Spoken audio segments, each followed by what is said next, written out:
If you think about it, even when a product is actually complete, today as consumers we're expecting that it's never quite the finished product. Take your smartphone for example. You assume that this is the finished product, but it's actually not.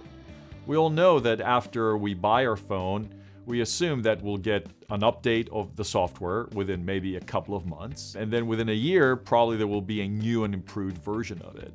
The company that's creating it has learned through customer feedback and customer interactions what features it should eliminate, what features it should add. So we're in an era where we look at the products around us and we assume that they are in permanent beta. There's a common saying among producers and filmmakers that a mix or an edit is never completed, it's simply abandoned. I can't stand comparing myself to the work that I did last week or last year. Change is the only constant in life. To stagnate would be to kill your good, your product, or your service. Iteration is how we got to most of the successful records that we were doing at Bad Boy Records and some of the work that I did with Diddy. We'd come in, we'd make a record, there would be a chorus, and it would be like 100% complete. And then the question would be, can it become better? And we'd spend some time trying to make it 110% complete, and we almost always bumped into something that was better.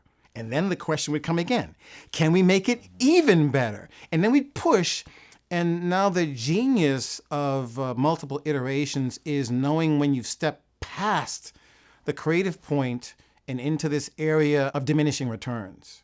And then to back up to one of the better iterations and say, you know what?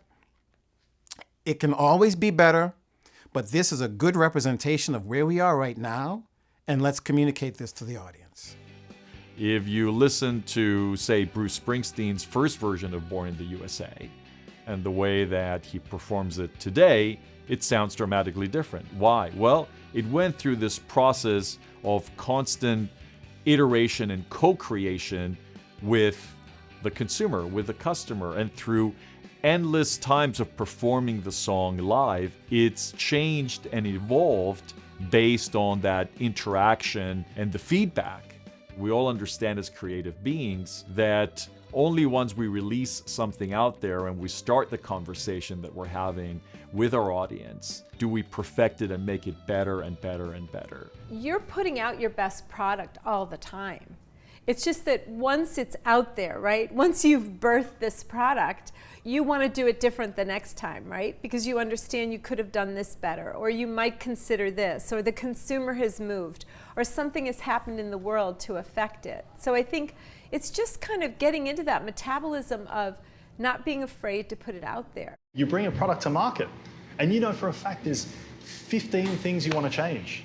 But at the end of the day, it's a business at the same time, right? Clients have to bring these products to market. We need to bring products to market. We could keep iterating to version 1,000, 10,000, 100,000, but the problem is at the end of the day, it's got to stop at some point so then the consumers can have that product in their lives. The one thing that I encourage people to put into their head is every time someone shows me something, right? A product that they've been iterating and innovating, I'll always say to them, no matter if it's version 1, or it's version 100 or version 150. Tell me 5 things that are wrong with it and 5 things you want to change about it. And the day you change your mindset from what's good about this to what's bad about this, right? You learn that you can improve upon the negatives, but you can't fix the positives, right? The positives will always be there. It sounds extremely pessimistic, but that's the way we go through life. And it's the most tormenting role in the world to be a product developer here, because you know for a fact, it's the constant search for the unattainable perfection, right? It's just it's a notion we live by around here, and it keeps us hungry and it keeps us pushing.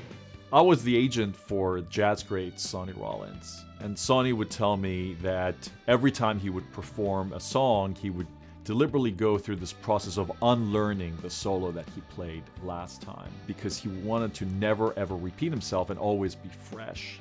So apply this mindset onto whatever you're doing. Approach every version of whatever you're releasing out there as if it's the first time you're doing it. You live your life and you run your company as if it's always in a phase of prototyping, as if it's always in permanent beta.